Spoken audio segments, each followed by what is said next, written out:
China News'in haberine göre Çin'in Doğu Türkistan'daki en büyük petrol üslerinden biri olan Jüngar Havzası'ndaki toplam gaz üretimi 10 milyar metreküpü aştı. Habere göre bu yıl 1 Mart itibariyle tarım petrol sahasında 1,166 milyon ton petrol ve 5,7 milyar metreküp doğal gaz üretileceği ve geçen yılın aynı dönemine göre 530 bin ton petrol ve gaz üretiminin arttığı kaydediliyor.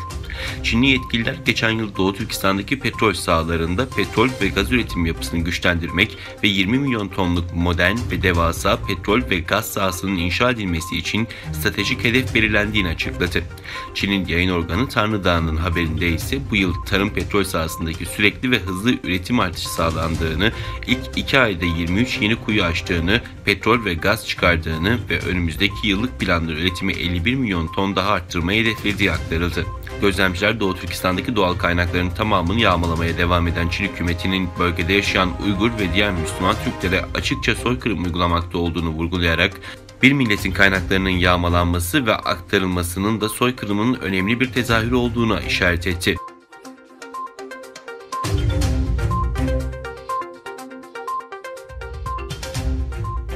Gelecek Partisi, Çin'in Doğu Türkistan'daki zulmünü duyurmak amacıyla yeni bir kampanya başlattı.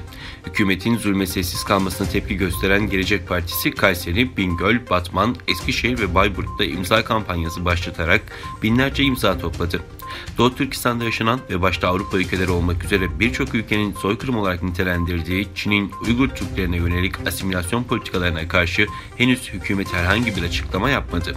Doğu Türkistan'da yaşanan trajedi Birleşmiş Milletler'de dahil olmak üzere birçok ülke tarafından kınanırken iktidarın sessiz kalması siyasi partilerin ve sivil toplum kuruluşlarının tepkisine neden oluyor.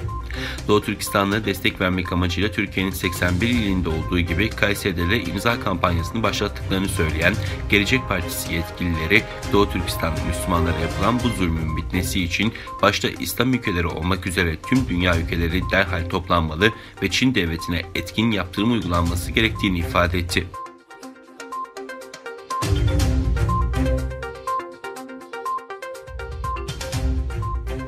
Silivri'de site içerisinde 9 ayda villa kiralayıp kripto para çağrı merkezi kuran şüpheliler gözaltına alındı. 18 Çinli şüphelinin 101 kişiyi pasaportlarına el koyarak zorla çalıştırdığı ve site dışına çıkmalarını yasakladığı belirlendi.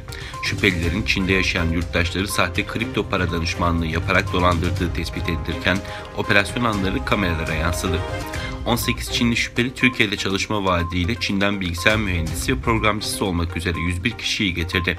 Gelen kişilerin pasaportlarına el koyarak zorla çalıştıran şüpheliler kişilerin sitenin dışına çıkmasını yasakladı. İnternet üzerinden Çin'e kripto para danışmanlığı şeklinde reklam veren şüphelilerin dolandırdıkları kişilere sanal paranızı bize teslim edin, biz 2 katını kazanıp geri size verelim dediği öğrenildi. Gece saatlerinde siteden gizlice çıkarak en yakın polis karakoluna giden 2 çalışan kendilerinin zorla çalıştırıldığını ve site içerisinde onlarca kişinin zorla tutulduğunu söyledi.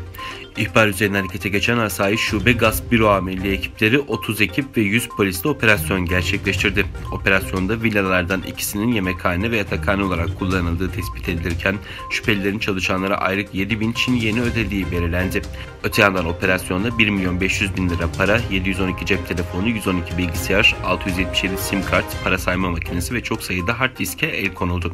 Adliyeye sevk edilen 18 şüpheliden 6'sı çıkarıldıkları adli makamlarca tutuklanarak cezaevine gönderildi.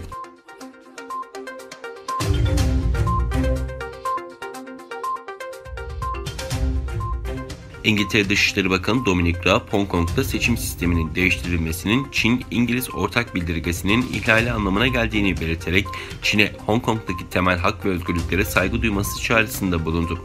Raab yaptığı yazılı açıklamada Çin'in en üst düzey yasama organı Ulusal Halk Kongresi'nin Hong Kong özel idari bölgesindeki seçim sisteminde reform yapılması yönündeki kararı kabul etmesini değerlendirdi. Kararın Çin politikalarını eleştiren tüm sesleri bastırmak için tasarlanmış bir projenin parçası olduğuna dikkat çeken Raab, Çin'in kararıyla iki ülke arasındaki ortak deklarasyonu 9 ayda 3 defa ihlal ettiğini belirtti. Raab, Birleşik Krallık, Hong Kong halkının arkasında durmaya devam edecek. Çin yasal yükümlülüklerine uygun hareket etmeli ve Hong Kong'daki temel hak ve özgürlüklere saygı göstermelidir ifadelerini kullandı.